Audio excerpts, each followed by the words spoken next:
So if you come from Orthodox Christianity, then you're familiar with the verse in the Bible where Jesus says, beware of false prophets who will come, and they will come deceiving many. And how you can tell a false prophet is that you'll recognize them by their fruits. You're familiar with that, right? Yeah. So by the fruits that you see that Muhammad bears, this one being one of them, does he seem like he's a true prophet?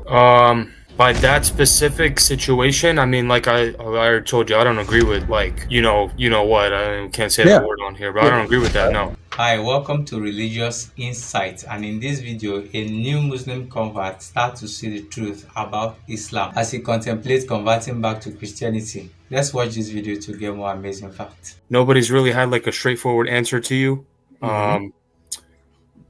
So do you think you could give me that? Do I think I could give you that? I'll try. How about that? I'll try. All right. Is it wrong? Is it wrong for a grown man to have sexual relations with a child? In today's standards, yes, absolutely. But before, is there ever a time where we're sleeping with a grown man sleeping with a little girl is okay? It's morally. Well, you have to look. I think you have to look at it historically to answer. Was it wrong in the past? And that's why I think other people had tried to bring up examples, not just of religious figures or prophets or Jesus, but they try to bring up the average person of that time. Okay. To kind of set the marker.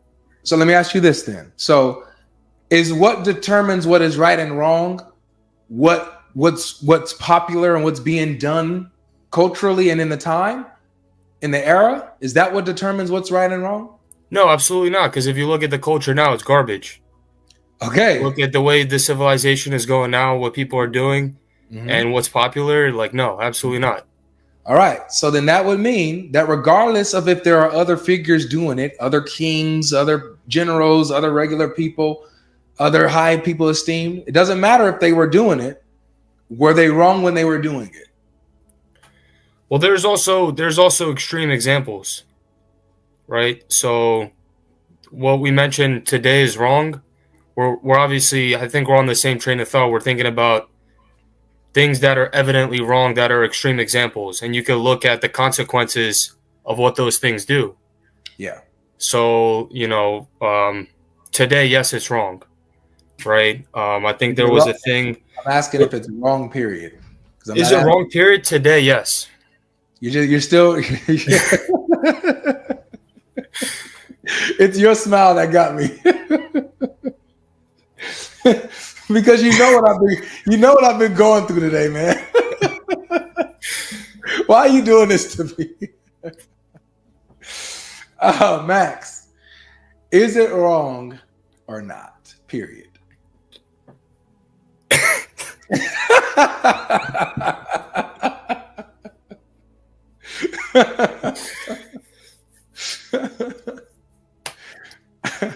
All right. Today it is absolutely wrong. Yes. 100%. No doubt about it.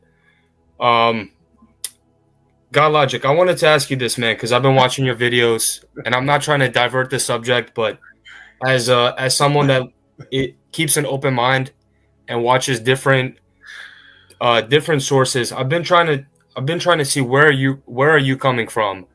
So I've seen that you have a lot of knowledge as far as like the other Christian apologetics. So I was wondering what denomination are you a part of? What kind of your background is? If you don't mind me asking, of course. Today, I mind you asking. Okay. I got you. Only today. Only today. maybe in the past, it might have been okay for you to ask me, but today it's wrong for you to ask me that.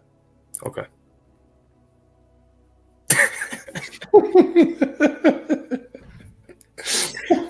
Dude, you know what I've been through today. You've been watching it. You've been fiending to come up. I want to know. Let me ask you this. Let me ask a different question. I'll ask the same example I gave to the other guy. You watched it. You were here. I saw that you were here. Is it wrong to kidnap someone and force them into slavery and build a country off of their backs? Like what happened to the African? Oh yeah, 100%. Was it wrong when they did it at their time? When they did it in the past? Yeah, when they did it in the past, a few hundred years ago. Was that wrong? Yeah, 100%. So regardless of the time and generation, you can say that forced slavery is wrong. Yeah, 100%.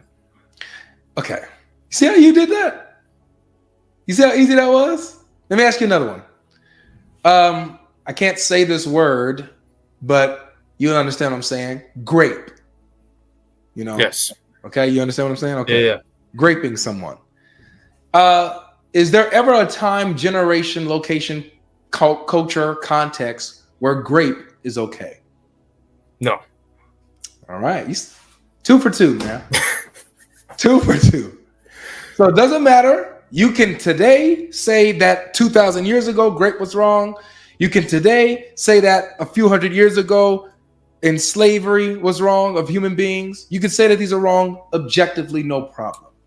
Here's my next question. It's coming. Is it ever okay for an adult to have sexual relations with a child?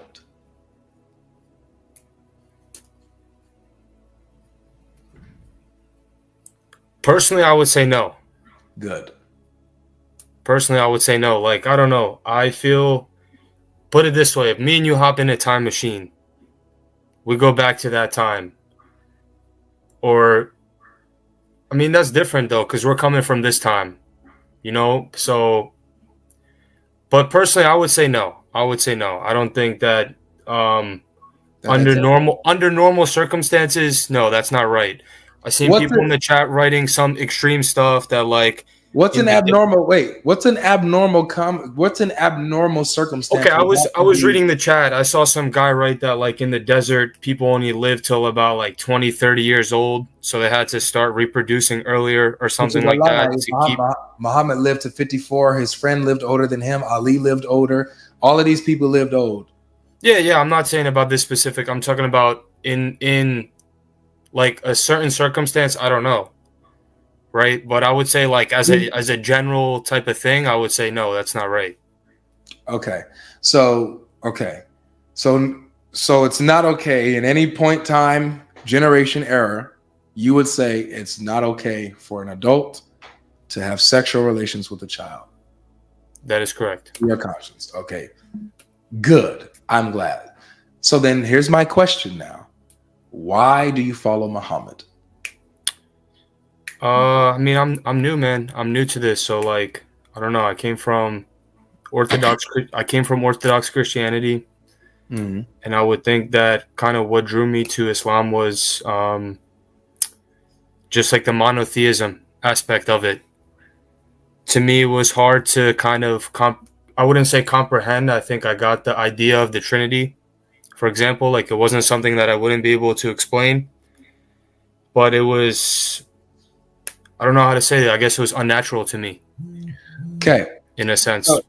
So if you come from Orthodox Christianity, then you're familiar with the verse in the Bible where Jesus says, beware of false prophets who will come, and they will come deceiving many. And how you can tell a false prophet is that you'll recognize them by their fruits. You're familiar with that, right? Yeah. So by the fruits that you see that Muhammad bears, this one being one of them, does he seem like he's a true prophet?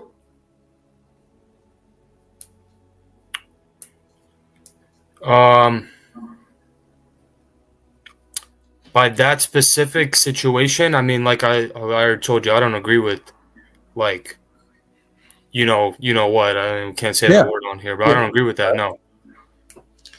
Good. What about not just his actions, but if he taught this? Like if he said, God said this was okay. Did he? I really don't know. Like, he did. So that's like it's in the Quran, bro. Yeah, I know. Can you pull it out? Can we pull this out? Let's do that. Of course, I got you, bro. I got you. Let me go ahead and share my screen right quick.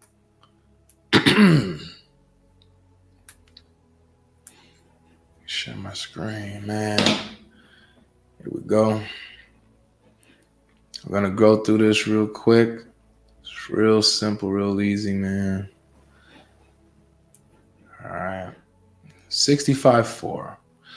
Now, this verse, this comes from the chapter of divorce. So it's telling you what to do with the females when you divorce them. Okay? And the legalities that go with it. We get to verse 4 and says, and for those, hold on, let me just, this one, picked off kind of old English. Let's get Sahih International. That's like usually good. Where you at, Sahih? There you are. All right, here we are. So it says this. So this is chapter 65, verse 4. If you want to mark this down, you can, or come back to this video and watch it later. Oh, okay. Yeah. So it says, and those who no longer expect menstruation among your women, if you doubt, then their period is 3 months, right? And those who have not menstruated. So they have the same time period as 3 months that they have to wait. And for those who are pregnant, their term is until they give birth. And whoever fears Allah, he will make for him of his matter ease. So let's just break this down really quick. So this is talking about 3 categories of females. Talks about the older one who doesn't expect menstruation anymore. Obviously, that's menopause. They're too old to menstruate. Then it talks about the females who have not menstruated. Those who have not menstruated. Obviously, those are prepubescent girls. And then it talks about the ones who are pregnant. So what this is when it says their period is 3 months or their waiting period, in Arabic it's called the iddah. It's the time when you divorce your wife, the time that she has to wait before she moves on to the other man to make sure that she's not pregnant. So for the older woman, they don't get their periods anymore. They don't expect their periods anymore, but they've had sex with them. So how do they know that they're not pregnant? We'll just wait it out 3 months. Okay. You got to wait it out 3 months so that we can know that you're not pregnant. Then you can move on. It's the same thing for the girls who haven't menstruated yet. They haven't menstruated, so they won't know because they're too young. They're too young to have menstruated. So they won't know if they're pregnant. How do they know? They also have 3 months to wait. Let's see if they get a belly. All right. And then so for the pregnant woman, their waiting period obviously is until when they get divorced, until they give birth. So after they give birth, they can move on. So this is talking about divorcing your females. We're focused on the category number 2, where it says that they're divorcing girls who haven't even menstruated. And this is supposed to be, this is the Quran. This ain't hadith. This is the Quran. It's supposed to be Allah's words. So Muhammad is teaching that Allah permitted sexual relations with little girls before they even menstruated. Now, because this is the first time you're seeing this, right? Yes, sir. I didn't get that far. Okay. I don't want you to think that this is my own interpretation. So what we're going to do, we're going to see what the scholars say. How do the scholars interpret this? Do they, interpret it differently, or do they match exactly what I'm saying? So let's see. We're going to go to the scholars. The scholars here. Jalalain, a pretty famous tafsir or scholar, right? Breaking down the verse. Breaks down, and those of your women who no longer expect to menstruate, if you have any doubts about their waiting period, their prescribed period shall be 3 months. And also for those who have not menstruated yet. Why? Because of their young age. Their period shall also be 3 months. Okay. So that's Jalalain. They understand it to be talking about little kids before they're too young to menstruate. Right. Let's go to Ibn Kathir now. Ibn Kathir is one of these are modern day scholars. No. These guys have long passed. These are, Like how long past? I'm just trying to get an idea. No, yeah, that's When is this coming from? You know. Don't exactly remember, but Ibn Kathir. Let me see if I can pull up Ibn Kathir real quick. Ibn Kathir. Let's see his time frame.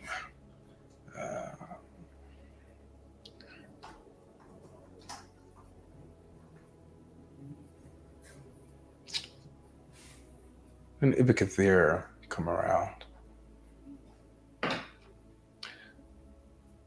All right, so the 1300s. So Ibn Kathir was around the 1300s. And Jalalain. Wow. Jalalain might be a little. But yeah, these guys are dead. But Ibn Kathir and Jalalain, they're well respected. Ibn Kathir is really famous, bro. Especially in Sunni Islam. He's one of the go-tos. You have him. You have Al-Tabari. You have Qurtubi. You have a few others. But Ibn Kathir is one of those dudes. You know? So let me show you what he says. So he breaks down the verse, Ibn Kathir. The iddah of those in menopause and those who do not have menses. He says, Allah the Exalted clarifies the waiting period of the woman in menopause. And that is the one whose menstruation has stopped due to her older age. Her iddah is 3 months instead of the 3 monthly cycles for those who menstruate, which is based on chapter 2, verse 228. Now, this is the part right here, Max. The same for the young who have not reached the years of menstruation. Their iddah is 3 months like those in menopause. This is the meaning of his saying. So he gives the meaning. And for those who have no courses or those who have not menstruated, that's what that means. They're too young. So they're divorcing girls before they even hit puberty. Now, let me show you that it's even worse than that. Because somebody might say, oh, well, you know, maybe they get marriage contracts. Yes, they get married, but they don't consummate, right? They have marriage contracts drawn up, but they don't consummate until they hit puberty. No. The fact that they have a waiting period, bro, the fact they have a waiting period, a 3-month waiting period in iddah, that means that their husbands slept with them. Because the whole purpose of the iddah is to make sure she's not pregnant so that she can move on. So if you didn't touch her, she doesn't have an iddah. And the Quran actually says this. Let me show you that. The Quran says, if you haven't touched her, she doesn't have a waiting period. Let me show you. The Quran is real clear on this issue. Chapter 33, verse 49.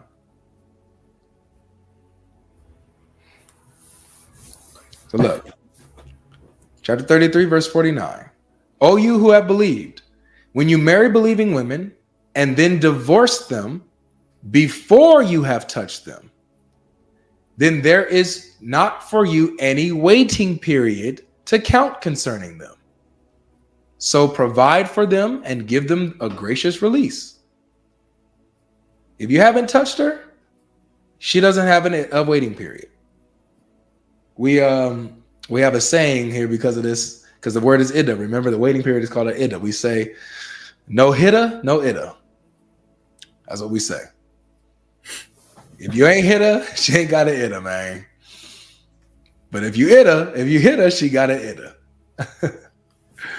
So I got a question, right? I think this will be helpful to the conversation. I don't know too much about Judaism. I would take it that you know more than I do. What was the norm in Judaism for marriage? In Judaism, they would usually marry around their age. So they wouldn't be too far in age. Like if a 15-year-old got with like maybe a 20-year-old or 19-year-old or 17-year-old with another 19, 21, 23-year-old. It'll be close in age. It wouldn't be 50 and 9. Is there anything in the Torah, though, that's like...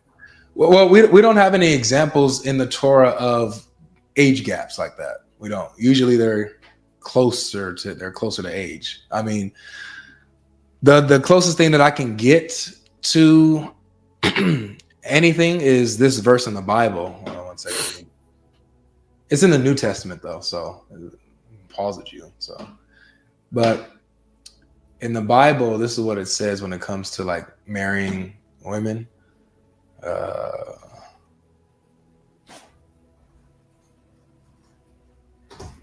Let me get this verse for you.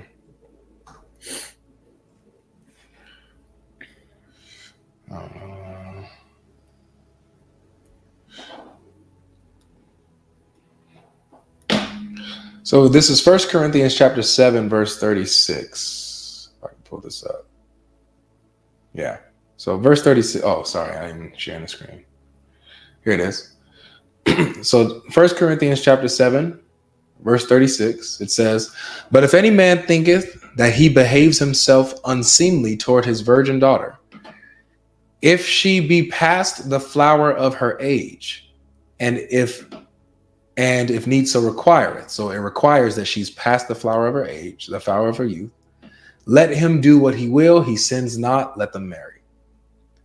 So when a man receives a virgin daughter, he can marry her as long as she is past the flower of her youth, past the flower of her age. That's beyond puberty. That's physical and mental maturity. Okay. So this is the clearest verse that I've seen in the Bible on this issue. You never see anything outside of that. Like even Jesus, when he was healing a girl, she was 12 years old and he called her a little girl. So we can kind of see an idea of this, that, in the Bible, even 12-year-olds were seen as little girls. So. What about early Christian societies? I'm just trying to see how prevalent this is in the past before, coming from me personally, a man that's living in the 21st century is wrong. I cannot say it's not wrong. It's wrong. But I'm trying to understand how prevalent things were in the past.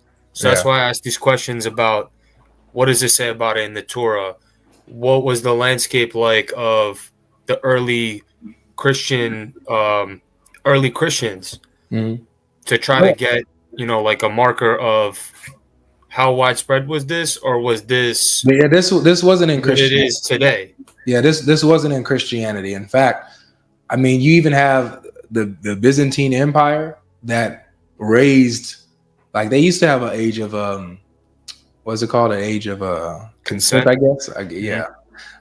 Theirs was higher than Arabia.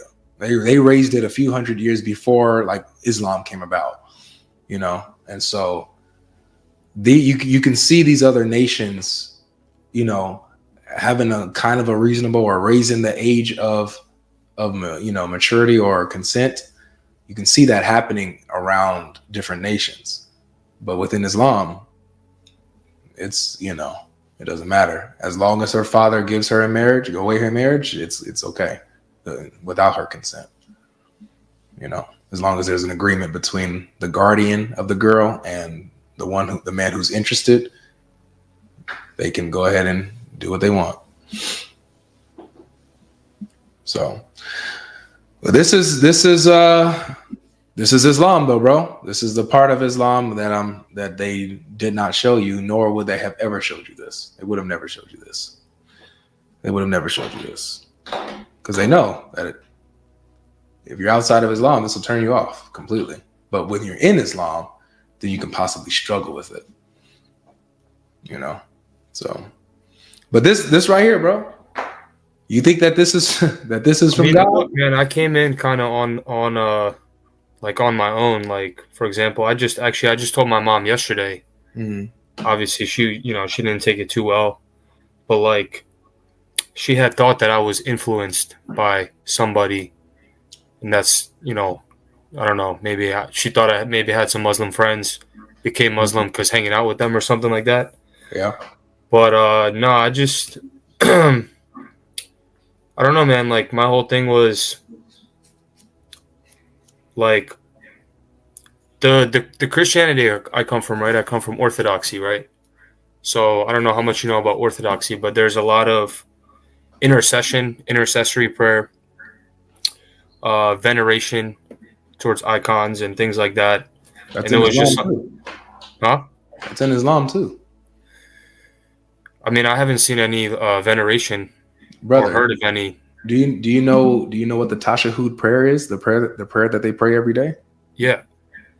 So in that prayer that they pray every day, they talk to Muhammad in that prayer. They say, "Peace and blessings be upon you, O Prophet." They're talking to Muhammad.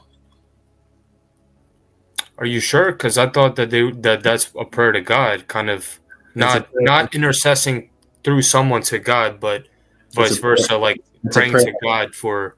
It's a prayer to Allah and to Muhammad.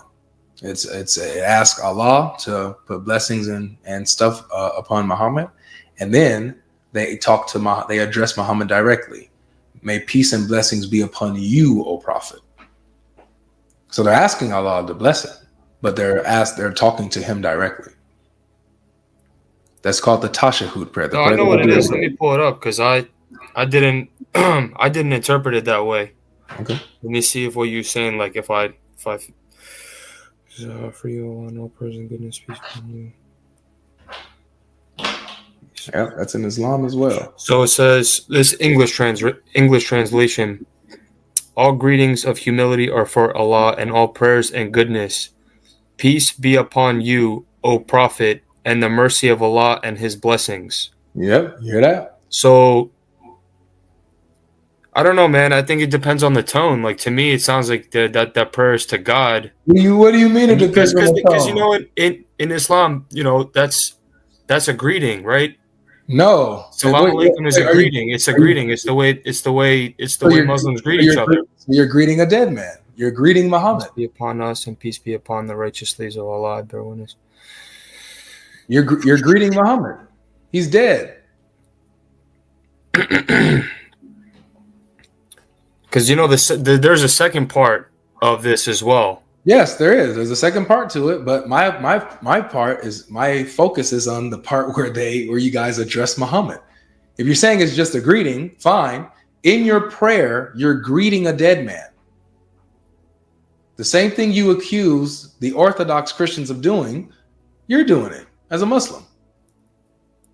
So is it right in either case? Is my question. Is it right in either case?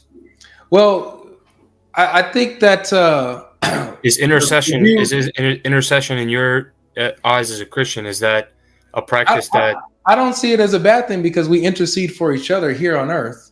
In Christianity, the explanation is that, or with the Orthodox Christians and the Catholic Christians, how they explain it is that the saints are alive. They're alive with God. The Bible says that God is not the God of the living, but the dead when they ask about Abraham, Isaac, or Jacob. He says, Jesus says, God is the God of the living, not the dead. So if we're able to pray for each other here now, then we're able to pray for each other even in heaven as God gives them ability to, hear as in the spirit. That's the view on that. Yeah, but of course. But you don't believe Muhammad. You don't believe Muhammad is alive with Allah. You believe he's dead. He's a dead man. He's not alive with Allah. He's not existing with Allah right now. You don't believe that. What do you mean? So, like, for example, like you don't believe, is Muhammad in Jannah right now? Is he in heaven, in paradise, or is he in the grave? I mean, wouldn't he be in heaven? Okay, yeah, no. So maybe you haven't, maybe you're not familiar with this, but there's like a state. You're waiting in the grave till the judgment. Basically, yes. Okay. Okay, I got you. So Muhammad is in the grave. He's not alive with Allah. So he can't receive your greeting. He doesn't hear you. But you're talking to him in your prayers. So that's a lot worse than what the Orthodox and Catholics are doing, if you're saying that what they're doing is bad. Mm-hmm. So like with these little, like these things, like these have answers. You know what I'm saying? Like I feel like if you would have just kind of researched a bit and dug deep, why this and why that, or and compared and contrast, like being consistent with your thinking, I don't think that you would have given up. I tried to be consistent, man. I was, I was like, say maybe like 3 years of going to church pretty regularly. I was a non-ordained reader. So, I had, the priest, I had his ear anytime I wanted it to talk to him and kind of ask him questions, like about, for example, iconography. I asked him because the Orthodox hold the belief that I believe Luke was the first iconographer, the one that produced the first icon, right? So I had asked him, I was like, was his intent to make, when he painted the first icon, was his intent for it to actually be an icon? Or was it just a form of Christian art? Or was his intent that this would start what is now iconography? Right? Because if you ask an Orthodox, they'll tell you like Luke made the first icon, right? But what does that got to do with the core of the gospel message, man? I don't got nothing to do with that. I wouldn't say it has anything to do with the core of the gospel message, man, but it's like, I don't know, man. Maybe it's even the church that I came from. It was just very heavy on saints. Okay. You know what I mean, man? Like extremely heavy on saints, man. Yeah, like I can to the see point where it's like I would call my mom, right? Mhm. Talk about how her day's been going.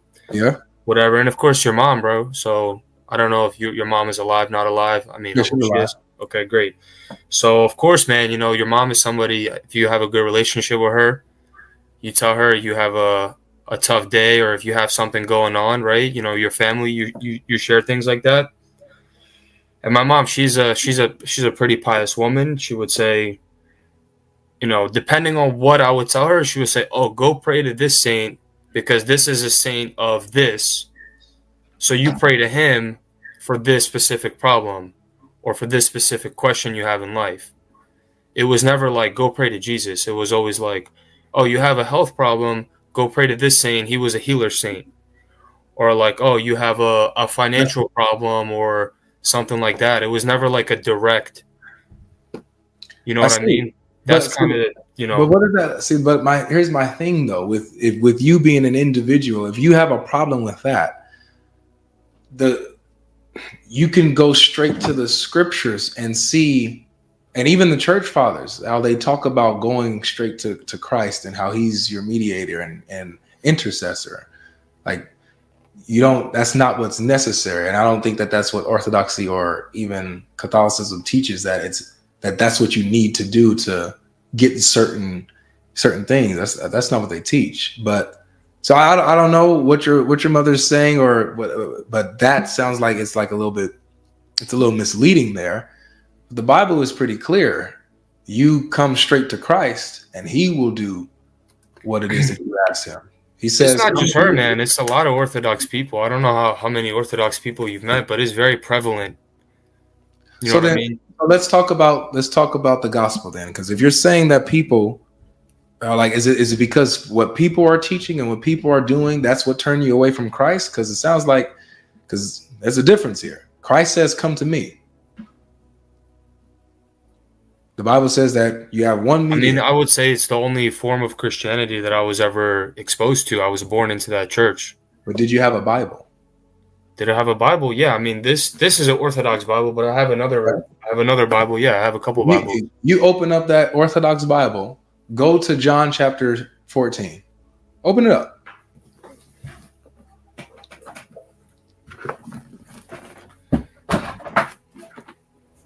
This man got the book ready, boy. I like that.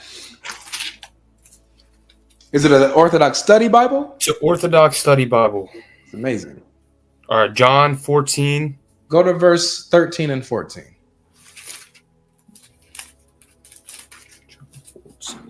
Y'all hear those pages turning, y'all? Putting y'all to shame who don't have y'all Bibles, man. Relying on this internet.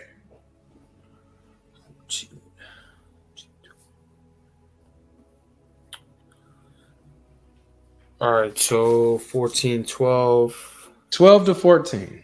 Okay, got it. Go ahead, read that. What does it say? All right. So it says, "Most assuredly I say to you, he who believes in me, the works that I do, he will do also, and greater works than these he will do, because I go to my Father. And whatever you ask in my name, that I will do, that the Father may be glorified in the Son. If you ask anything in my name, I will do it." So you see how Jesus says, "Come straight to him"? In this verse, yes. Yeah. You can come straight to him and he will do it. You come in his name, he will answer you. Now, this doesn't negate being able to ask the brothers and sisters that are in heaven with God who can intercede to Christ for you. Just like we ask, hey, brother, can you pray for me? That's how they see that. This doesn't negate that. But ultimately, the core is you can go straight to Christ. He is who you come to. He's who you come to straight away. You know what I'm saying? That's it. I'll give you another one. Go to Matthew chapter 11.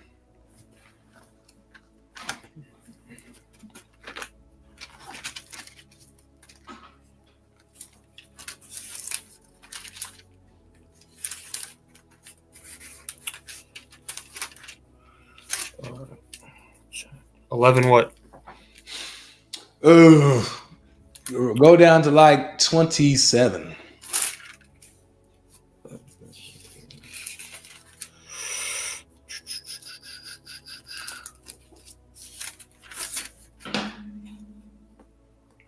Thank you, sister.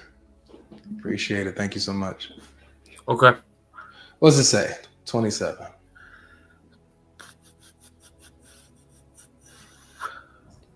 All things have been delivered to me by my Father, and no one knows the Son except the Father. Nor does anyone know the Father except the Son, and the one to whom the Son wills to reveal him. So no one knows the Son except the Father. No one knows the Father except the Son, and to whom the Son chooses to reveal him. The way that the Father knows the Son knows the Father the same way. Now read the next two verses, all the way to 30.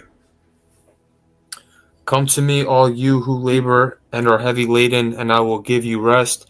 Take my yoke upon you and learn from me, for I am gentle and lowly in heart, and you will find rest for your souls, for my yoke is easy and my burden is light. My yoke is easy and my burden is light. We have a Lord that is gentle.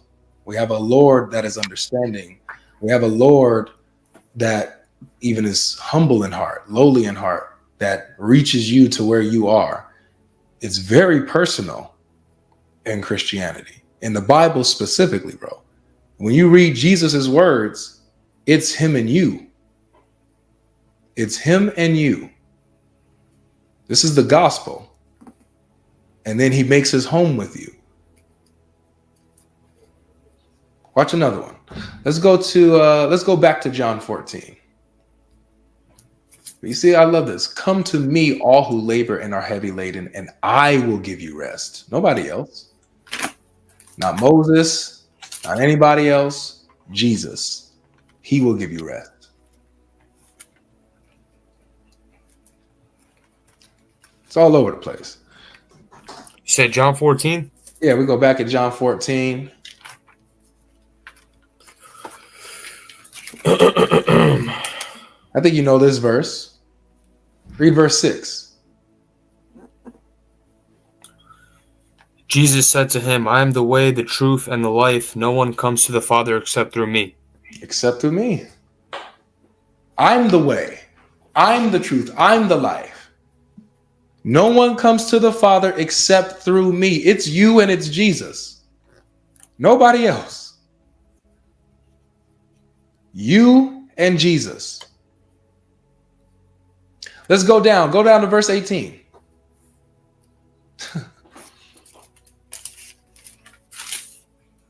It's on the next page in this one. No worries. I will not leave you orphans. I will come to you. A little while longer and the world will see. Is that it? No? Yeah. Well, it's going to keep going. It's really good. But he says, I will not leave you as orphans. I will come to you. Him. He will come to you. He won't leave you as orphans.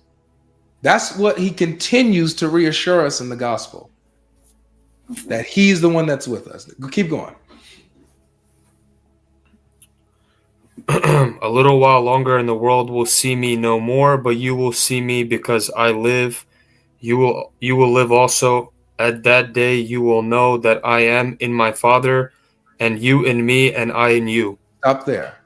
You see how personal this is? We live because he lives. We will live as believers. Because he lives, we have that assurity. We have that promise, that guarantee that as sure as Jesus lives today, we also who are in him, we will live too. And it says, and in that day, you will know that I am in my Father, and you in me, and I in you. There's not a single verse in the Quran like this, where Allah speaks like this. Not a single one. And I know you're new to it, but there's not a single verse in the Quran that says, as a matter of fact, the Quran says Allah loves those who love him. That's what the Quran says. Allah loves those who love him.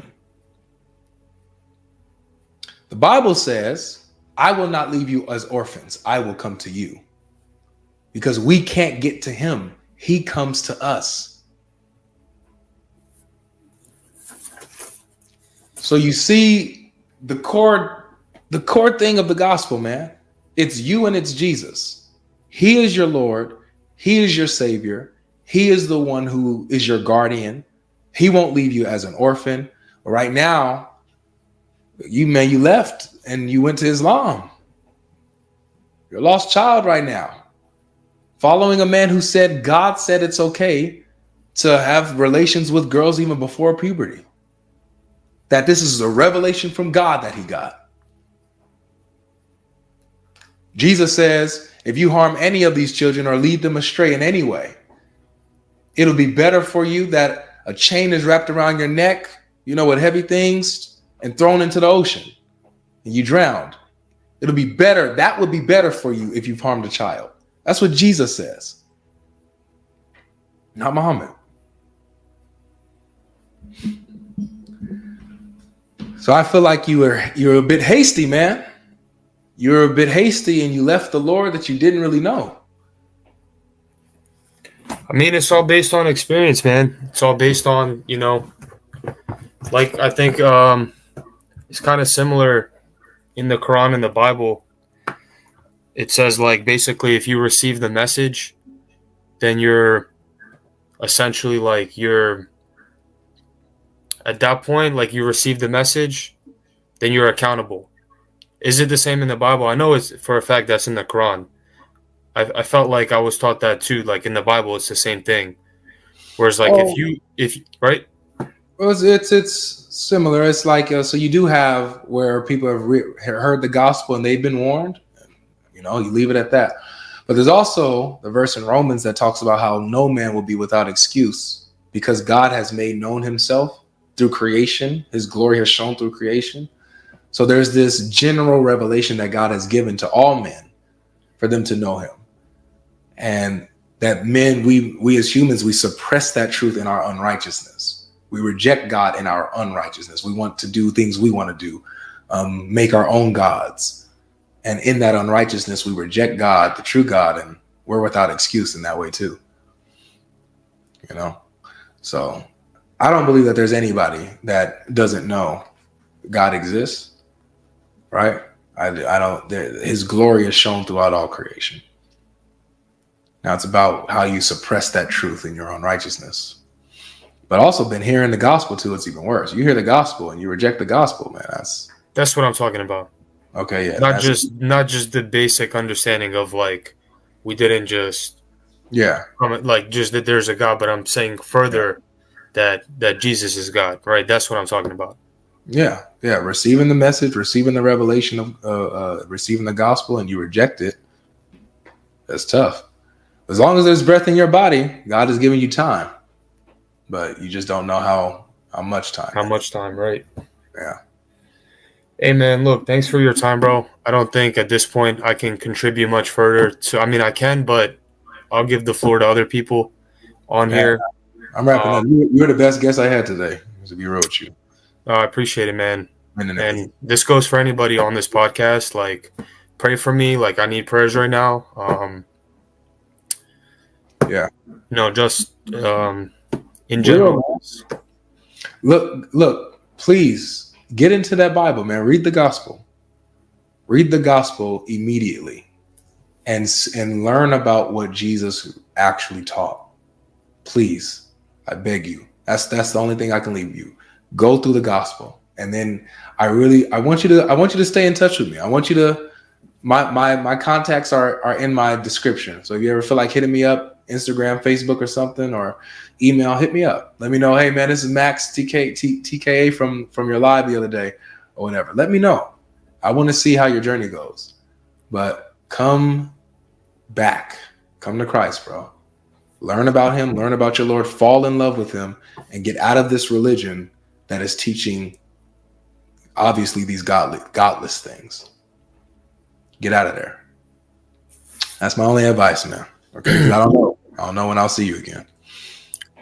Thanks, bro. Thank you for your time. I appreciate it. Of course. Take care of yourself, man. Thanks, man. All right. That's it. I got to get my food, and then I got to get on my shows and talk to my girl about the Bible. You heard me?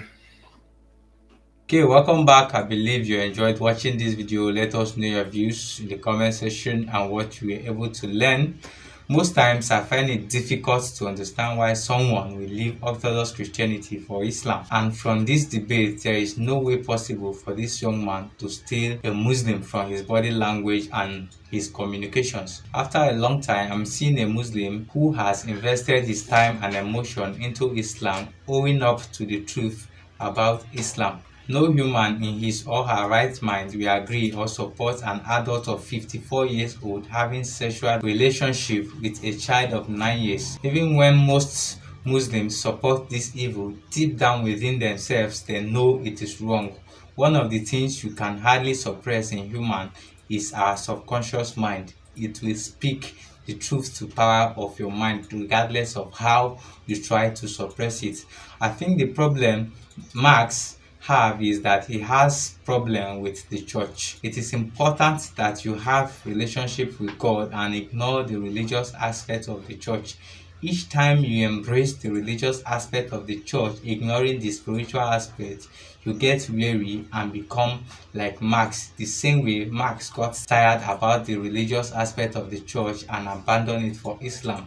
Once you fail to embrace Jesus, embrace the spiritual aspects of the church and embracing the religious aspect, you get weary on time and you get tired on time. And I believe that was the same thing that happened to Marx. So guys, let's keep praying for Marx. Hopefully he will return to his Lord and Savior Jesus Christ, because from this debate I am sure he is no longer going back to Islam.